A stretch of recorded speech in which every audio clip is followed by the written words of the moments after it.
Hello and welcome to the How to Carnivore podcast. I'm your host, Simon Lewis, and you're tuning into the Plant-Free MD series with Dr. Anthony Chaffee. Dr. Chaffee is a surgeon, nutritional researcher, and former pro rugby player.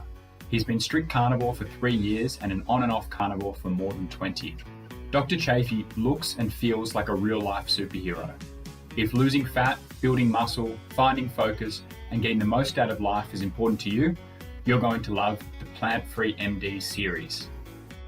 Hey everyone, Simon here with the How to Carnivore podcast, and we're back with the Plant-Free MD, Anthony Chaffee. Anthony, welcome. Hi, thank you very much. Good to see you. Good to have you here, mate.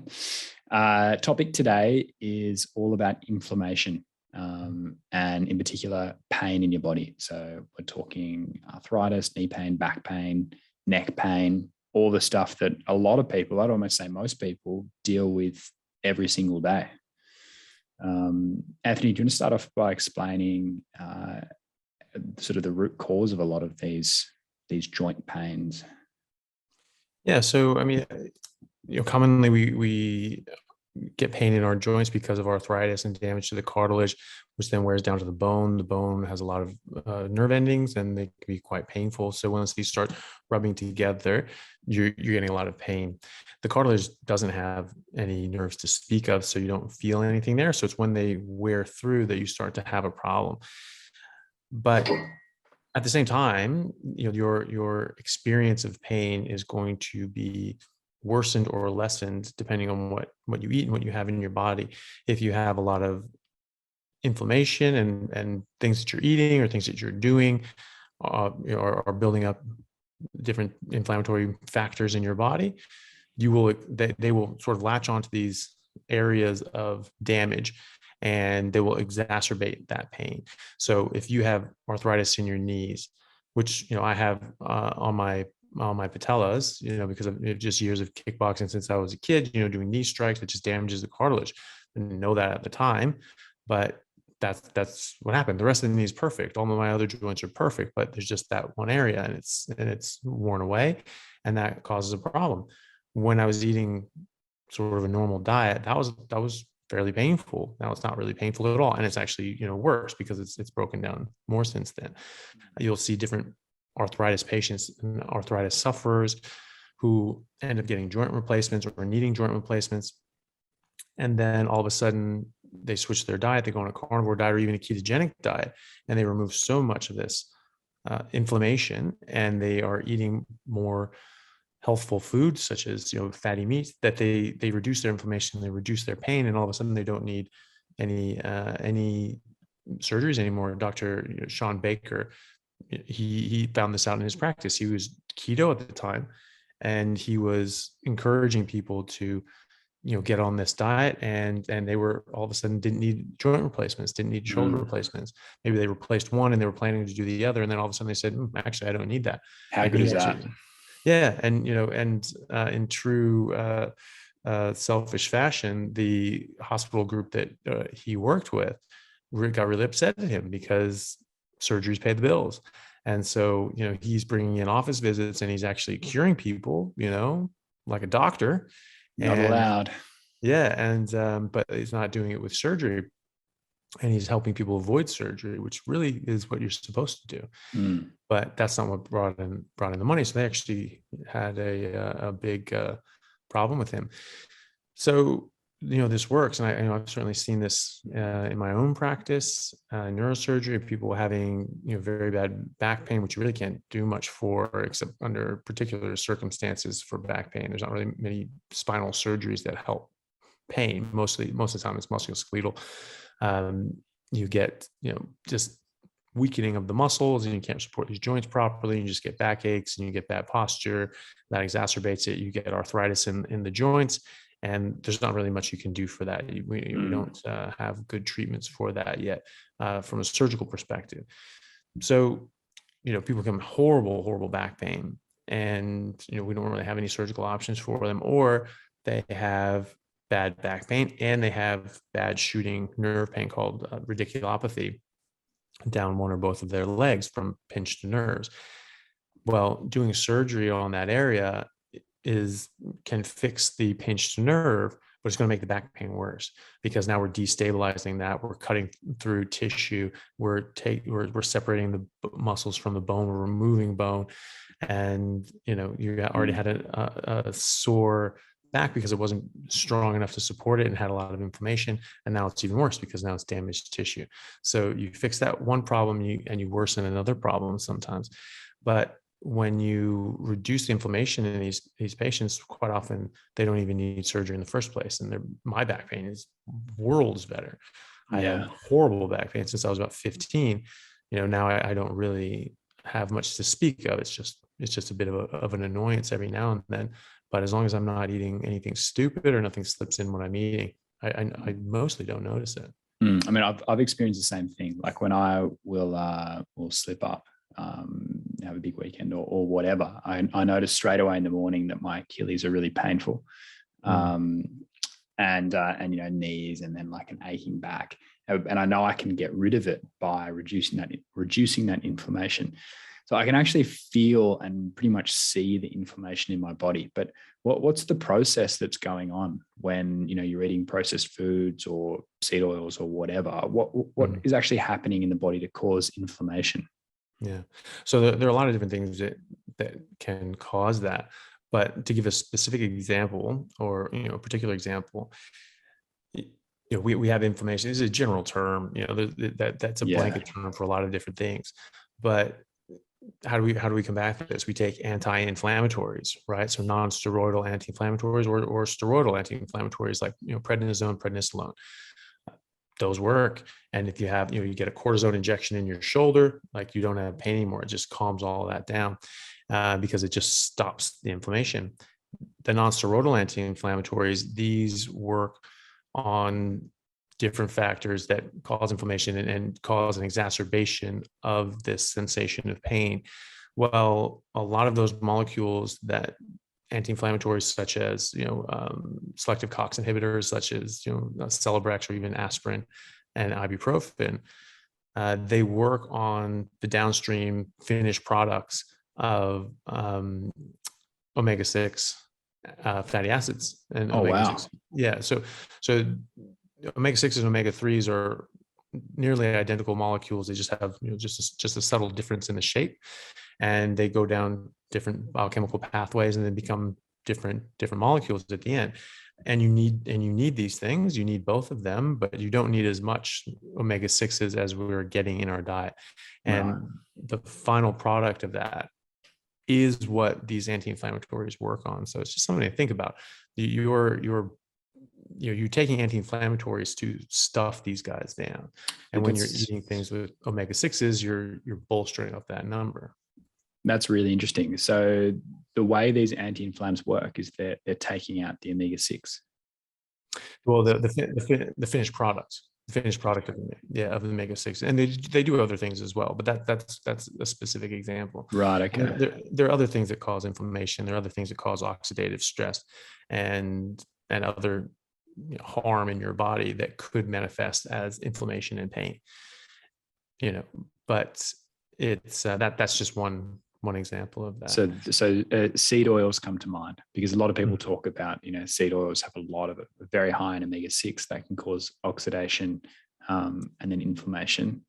Sort of, do you think that obviously sounds like they're a big cause of general inflammation, which then can affect joints, etc.? Yeah. And so when you have a healing area, you have this nidus of healing tissue or angry tissue. This is where these things seem to glom on for whatever reason. Right. And so, you have an inflammatory process. I mean, your immune system is the inflammatory process is your immune system acting.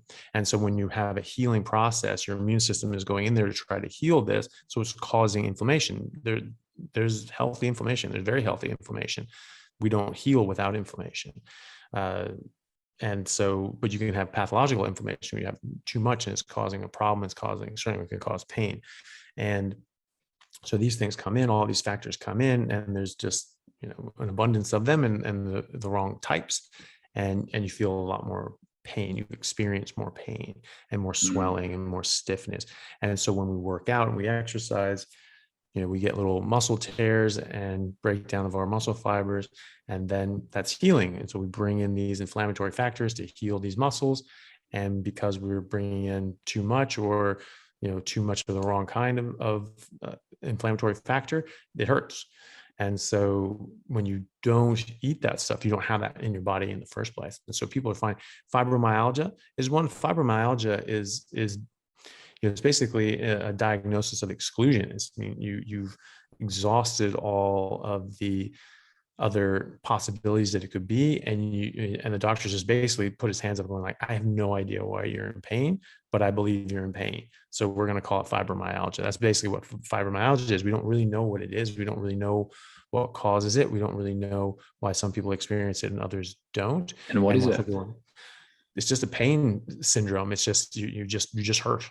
You're just in chronic pain. And so these unfortunate people end up being on with chronic pain specialists. So they're just taking heavy medication sometimes for years.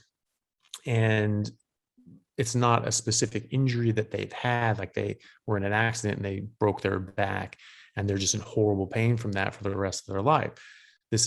We don't know what caused this, but this person is clearly in a lot of pain. And so they call it fibromyalgia. And I'm sure there are people that have, different doctors that have theories as to what exactly is going on. But traditionally it's taught that this is a diagnosis of exclusion, that we don't know what it is, but something's happening and someone's in pain and we don't have any clear reason as to why they're in pain.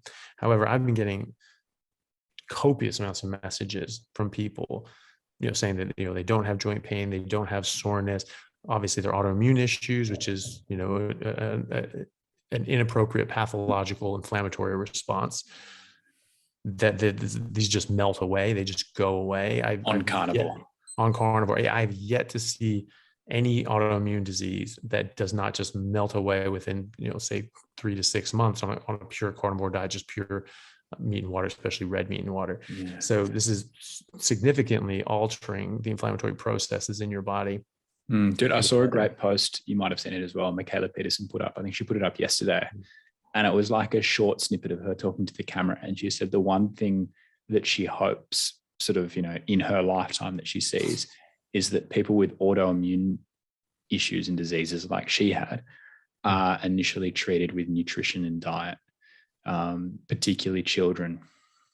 And, hearing you talk about that just then, and so many people have had their autoimmune issues completely cleared on a carnivore diet. I mean, that would just be so powerful for the world.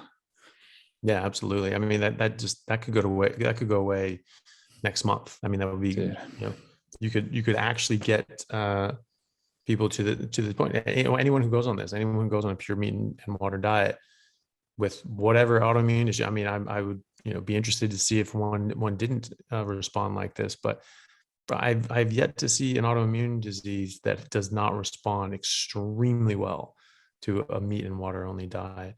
Certainly Crohn's and ulcerative colitis, that's just, just undoubtable. And also rheumatoid arthritis, Hashimoto's, even Graves. And, I've yet to see one that doesn't work. And I, talk to people and she's like, well, I have this very, very rare, very unique autoimmune disease. Do you know anything about it? I'm like, well, I don't, I haven't seen anything with that, but this is how autoimmune issues tend to respond in general. And either way, you're going to help your health, dramatically in every other aspect. There are other things that cause problems. There are other things that cause disease. It's not just the food we eat, but that's a major burden of disease is from the food that we eat. And so, it's worth a try. You're going to get a lot healthier anyway. And, and it could very well be exactly what's going to address your autoimmune issues, like so many other autoimmune issues. And so I get people telling me this constantly, that, they're getting, biopsies of their colon after a few months, and they have no trace of Crohn's or ulcerative colitis. They have no trace of their disease left. The rheumatoid arthritis, they've come off all their medications. They don't have any flare-ups anymore. They've lost 80 to 100 pounds or more. Fibromyalgia patients, that's one that was very interesting, because I've had a number of people say that they've had fibromyalgia for 20 years, and all of a sudden they go on carnivore for 4 months and it's gone, and they're off. Fibromyalgia, what is that? Well, that was the one we were talking about before, Oh, that pain one. Yeah. And yeah, Unknown and pain. the thing is that I've always had a bit of a sympathy for these diagnoses, because a lot of times these diagnoses of exclusion are, people question on whether or not it's real, and they question whether or not this person is just lying and just wants to get medications and long-term opiates or something like that, which I think is, it's just a pretty poor mindset. I think, I'm sure there are people out there. There are drug seekers out there. That's a fact. But when you have people in debilitating pain to the point that they really can't function, something's going on. I mean, just because you don't know what's going on doesn't mean that it's not going on. And so just sort of dismissing that and say like, oh, I bet they're faking it or something like that. It's real for them. That doesn't help anybody, especially yourself. It's just a bad mindset to be in. And, and so it's great, and so this is at least, a good example of people that weren't making that up, that didn't want to be on medication long-term. In fact, we're very happy about getting off their medication because they've been taking these things and those things have side effects. Then all of a sudden they're out of pain and they're like, oh, I don't have to take this crap anymore. And they're so happy and they're so grateful. And so that's always really good to see, because, even if you're not crippled and you have the use of your body, if you're just in constant pain all the time, it really sucks. And I've been in that situation with various injuries where I was just in absolute agony all the time. And thankfully these were injuries, these weren't permanent conditions. And so I healed. And, but if I was constantly in that, that would just really suck. And so I really feel for these people and who have to deal with that. And I'm really, really happy to see that this issue that we heretofore didn't know what the hell it was, but what the hell was causing it, is just going away. And so that just plays into this. This stuff is causing an immune response, an inflammatory process that's just sticking on all these different areas of people's body. And it's just making them light up. And these people are just in agony all the time. And then you just stop eating it, it just goes away. It's amazing. So I think you kind of talked about it before, those little spots on people's bodies that might be lighting up. Is that something that needs to repair, maybe from an injury or something? Maybe, but sometimes you have damage done. You can have injuries, old injuries. That are just painful. But you could have other things, and it could be glomming onto certain areas for other reasons. It could be that these people that have fibromyalgia, it's just for some reason this is sticking to a lot of areas in their body, whether or not they have injuries. But you can certainly have people that have chronic pain from an injury, and if you have a major injury at some point, there's a risk of that becoming a chronic pain issue. And there are different sort of risk factors with that. But some people just have an injury, they break their leg, and that leg hurts for the rest of their life, even though it's completely healed. Then you look at it on X-rays and CT scans, and it's completely healed. And you're like, well, this shouldn't hurt. Yeah, but it does. So that could be, some of it as well. Certainly in those patients, if they get rid of all these plants and everything, I'd be willing to bet that chronic pain goes away with it. Yeah. To ask a question I've been wanting to ask you for a while, and it's about migraines. You mentioned before about the inflammation caused by, or omega-6s are kind of like a strong indication of inflammation. I've had migraines, or suffered from migraines, for like 13 or 14 years.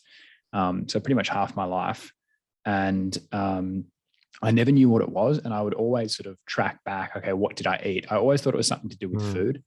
So I would look back, what did I eat? And I could never work it out. Since learning about the oxidative stress from seed and vegetable oils, I've started to think and notice that, it is caused from eating vegetable and seed oils.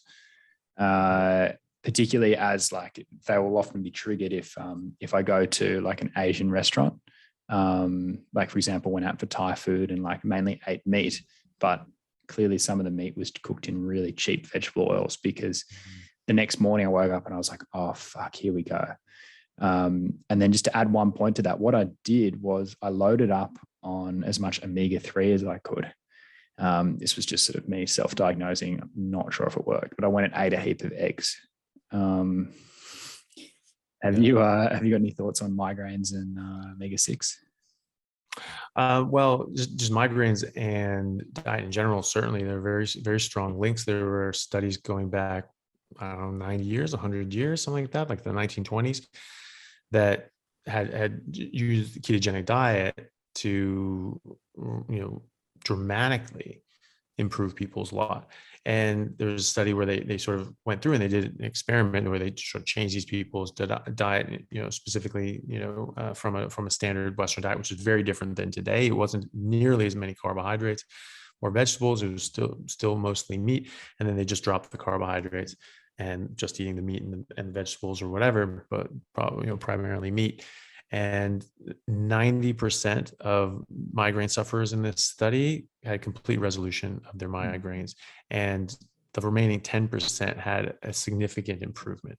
So not everyone was cured entirely, but everyone had a serious benefit to that. And in neurosurgery, we get called in for migraines when the neurologists sort of run out of options. And sometimes what you can do is called an occipital nerve decompression, where you go up through the back of the scalp and you can sort of you use sort of blunt dissection to sort of separate off the tissue from the nerves that are coming up over the back of the scalp. And this is, or just actually just divide the nerves, and you have this sort of dull patch that's just numb over the back of your head for a while. Forever, actually. And Bloody hell. So but it actually helps, and so what does this mean? Well, it can mean a lot of things, but if you're decompressing this and you're affecting this nerve, or you're even cutting this nerve, well, it could be that this nerve is experiencing more of an inflammatory process and is becoming more affected by that, and that's giving you the symptoms of a migraine. And when you reduce the inflammation in your diet and in your body, now that inflammation isn't sticking onto that nerve and pissing it off and causing you to have a migraine. Yeah. Yep. I'll be avoiding seed and vegetable oils for the rest of my life, and also, inflammatory carbs as much as I can. Interesting. Yeah. It's a massive relief for me realizing that they're a trigger point. It's made life a lot easier. That's for sure. Yeah. Well, I mean, there's obviously a lot of things that can trigger migraines, and a lot of them are food related, drink, alcohol related. So what does that mean? That means that there are things in there, there are factors in there that are causing some sort of process to precipitate a migraine or some sort of pain response. Okay. So there are triggers that we know of, big clear ones, avoid these things. But that doesn't mean that's all of them. And those are just the ones that we've strongly identified. But when you just go into a ketogenic diet, you're eliminating a lot of these things as well. Yeah. Most of this stuff goes away. So what does that mean? You're eliminating out these little factors. Now you're eliminating out all carbohydrates, grains, seeds, sugars, alcohol, and you're getting even better. Okay, so there's a lot of things that can precipitate a migraine. So doing the diet from an elimination standpoint, just eliminating out more and more things that could potentially cause harm and get down to the root, which is just meat, you're going to have a better time, because you have definitely eliminated out anything that's going to precipitate a migraine from a food standpoint. Obviously, you have other things that trigger these problems. But from a food standpoint, now you've eliminated these things. Now maybe you try certain things back in. You go, oh no, can't do that. That gives me a big problem. If you want to add things back in, I don't care to do that. I don't get migraines. I didn't have very poor health before all this. I just like feeling my best. I just like always feeling my best and always being, performing at my best. And that's how I prefer to live. And so, eating different things, I've never really cared to add anything back in. There's nothing that I've liked the taste of better than my health and how I feel. So, but if people want to do that, they can, and just be mindful of that. If you're doing this from an elimination approach, like with autoimmune or with migraines or whatever you have, MS. That's another one that is significantly helped by a carnivore diet. Multiple sclerosis, which is a nasty disease. When you eliminate these things out, if you're eliminating these things out, and you're like, okay, now I feel good, and I'm just on meat, like Mikhaila Peterson did, and then she's just said, oh, well, this is stupid. I clearly I can eat salads. Salads are good for you. She ate one salad, you bang, had a big rheumatoid arthritis flare up. So now she knows she can't do that, and every time she tries something back in, she flares up. And so she's like, yeah, I can't do this, even if I want to, which just sounds like, maybe she does. And Jordan Peterson, probably does, but, they valued their health more than they value the visceral experience of eating these foods. And I certainly am in that same camp. And I don't even have as big of a response to these things as they would, but it's too much for me. Yeah, totally. It's just not worth it. Yeah. Arthritis is arthritis caused by like unavoidable wear and tear or injury, or is like chronic inflammation kind of a contributing factor to arthritis? Yeah. Well, you can certainly have damage. You can mistreat your joints, and that can cause inappropriate wear and tear. Yeah. And eventually arthritis. Or you can have injuries that damage the cartilage as well. You can do what I did, which is, Muay Thai kickboxing, and you're just doing knee strikes on hard objects. And that just sort of bangs these things, clatters them together when they're not supposed to do that. And you get these little micro cracks, and those micro cracks all of a sudden are a point of friction now. And they just sort of wear and wear and wear and wear, and they wear out. However, we look at the fossil record in many areas. They didn't have signs of arthritis, even the old the full adults. You can't really age a skeleton past a certain point. You can just say this is a full grown adult, it's fully developed. But you don't necessarily know too much more about that unless there's other sort of maybe they were eating the wrong thing, or osteoporosis and arthritis and all that sort of crap. And then you sort of guess like, oh, okay, well maybe that. But we didn't really see those skeletons prior to the agricultural revolution. Any full-grown adult, they had big jaws, straight teeth, no cavities, very healthy bones, on average 6'4" for adult males, and they didn't really have arthritis. And we could tell. I mean, sometimes it's not a good enough specimen to be able to tell, but by and large, we could tell this. So there are native populations as well, such as the Maasai, that they don't get arthritis really, or they have people in their tribe that intermix with Western cultures, and so they would go to business. So they'd be trading on behalf of the tribe, and so they're trading stuff and buying other things, and they maybe go to lunches and dinners, and they're having sweets and candies, or maybe drinking alcohol every now and then, and most of the time they're not doing that.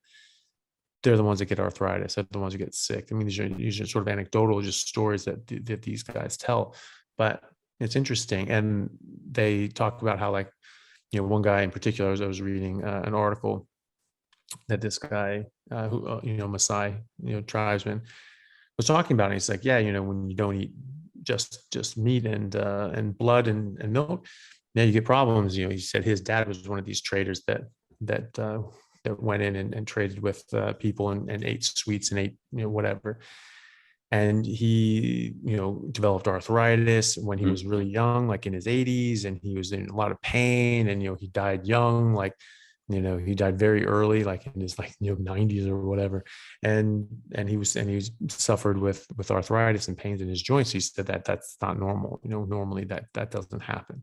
And so yeah, absolutely, I think that the inflammation is causing, more damage, or maybe a weakening of the cartilage, so that the wear that you put on it causes damage, as opposed to being absorbed and accepted by it.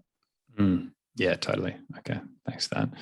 I suppose like one of the key themes that we often talk about is if you've got a problem and you're considering, say, medication or surgery, give carnivore a go first. And I feel like that really applies to people who might be thinking about joint replacements, or who might have kind of like chronic back pain and considering back surgery as well. Like, think about what might be possible if you even if you did 30 days or 60 days of strict carnivore, reduce that inflammation, and your whole body will get healthier, but that specific pain might go away too.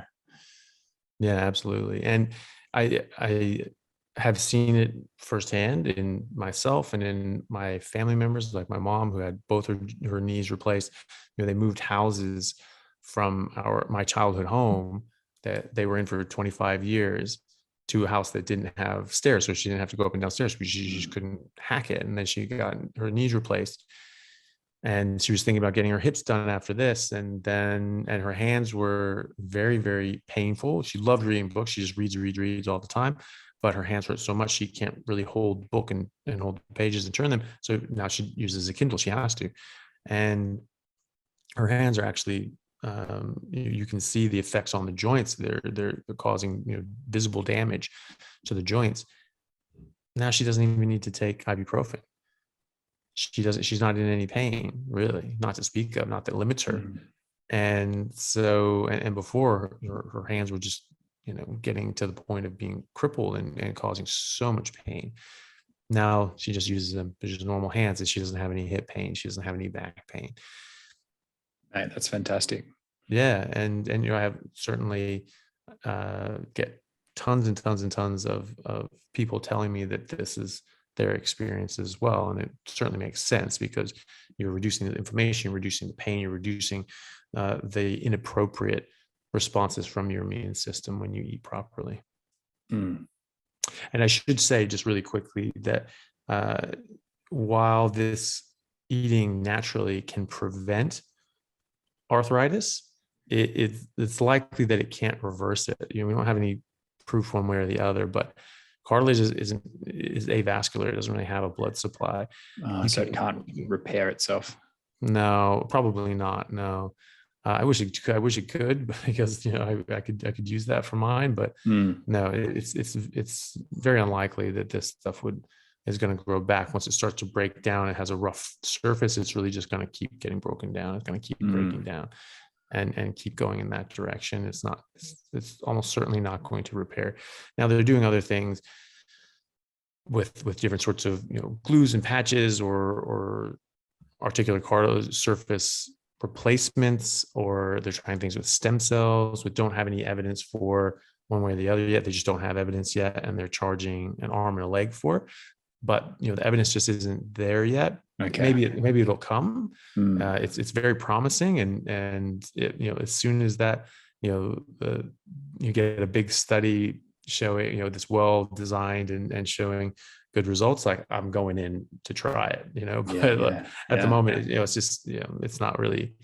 It doesn't really have a lot of strong evidence supporting it, but that doesn't mean that it doesn't work. It just means that we don't have enough evidence yet, and so it's just something that's a work in progress. But at the moment, I don't think that a carnivore diet is going to reverse the damage or completely repair it for arthritis. But the arthritis you have and the pain that you have and the experience of that pain will absolutely improve dramatically. I'm bone on bone at the moment. Patella. On both patellas. I'm fine. I don't even think about it. Like it'll if I'm doing something or doing like deep squats or something like that, I'll feel it, but it's not like it doesn't stop me from doing anything. It's just uncomfortable somewhat sometimes, right? But it shouldn't be. It should be very, very painful because that's how that works. If it does start to flare up or get uncomfortable, reach out to Ben Patrick. He's Kneesovertoesguy on Instagram. Really good dude. And his exercises focus on blood flow. So it's interesting that you mentioned that about the cartilage and repairing the knee, because if you want to repair anything, you need to pump a shitload of blood through that spot, right? True. And he's got some really simple short range movements for just jamming that blood flow. He's actually someone I wanted to look into. He's carnivore too, pretty much. Oh, is he? Nice. Yeah, he eats fruit for dessert, but he has all meat lunch, all meat dinner. Yeah. Nice. Yeah. How do you get into that? Was anybody influenced him or? He went like Joe Rogan and Shawn and Shawn Baker. Mm-hmm. And then Ben's really good friends with a guy, Keegan Smith, who I'll connect you with as well. And Keegan did Carnivore like 4 years ago. And then he coaches pro rugby players actually. And he got a lot of the pro rugby players onto it. And yeah, Ben was just like, shit. And Ben's really jacked now. But used to be like when he was 20, he just looks like an accountant basically. But now he's really jacked, carnivore, and yeah, trains a house down. That's awesome. Where does he train out of? Like what team? He's from Miami. Oh, so he's from Florida. Okay. So yeah, he's got like a home gym set up, a really good basketballer, but now focuses on training people online. Awesome. Yeah. That's really cool. Yeah. Very interesting. Yeah. My sort of issue is that it sort of flakes off bits of cartilage from that area, and that gets in the rest of the knee and just sort of gums it up. And so I have to get that all vacuumed out. But as soon as I do that, I want to do like a big proper rehab with something like that. And, with me, sort of damage is done. I don't, the cartilage is gone. Like, I don't know if it's going to regrow. Maybe, I don't know. That'd be great, but yeah, it's worth a try anyway. And either way, when you strengthen up the joint, you protect the joint and you experience less pain in that joint. And so that's another piece of the puzzle, is that you want to exercise, and when you are in pain, or especially in a painful joint, you want to increase your activity level, not reduce it, because when you reduce it, the muscles atrophy and they don't support the joint as well, and the pain gets worse. So in fact, what you want to do is you want to try to push through the pain. Obviously, you don't want to hurt yourself, but you want to do something more and strengthen those muscles in that joint, and then that will actually reduce your pain. It's sort of paradoxical, but it actually works. And so you combine that with the dietary changes, and people will get very, very good results. Totally. Yeah, I love it, man. All right. Before we sign out, just going to quickly mention Anthony and I have an opportunity for a select group of people to get some support with Carnivore. It's a 30-day Carnivore challenge. So if you join us, you can be in a message thread with Anthony and I. If you ever have any questions, you'll get an instant answer. And you'll also get a mountain of really useful Carnivore information. So you don't have to trawl through the internet, finding this, that, working out what's real and what's bullshit. You'll just get the good stuff. So if you're interested, DM Anthony or I, and we can help. Yeah. Instant responses, time zone permitting. The thing is, there's 40 people in the group at the moment, and they're from all over the world. And they've all had success on Carnivore. So one of them will get back to you. Anthony and I might take up to 12 hours. Yeah. And, but that's a good thing about these groups, is that, the people at different levels, and the people at the more advanced levels help bring the people at the lower levels along. And people are like, well, what about this? And they ask some questions, early on questions. Someone said, oh yeah, I went through that, do it like this, and this would really help. And so that's very good. Building that sort of community support system is really helpful for people, I find. Totally. All right, Anthony, thanks so much for the chat. Looking forward to speaking next time. Yeah, no worries, man. Good. Looking forward to it.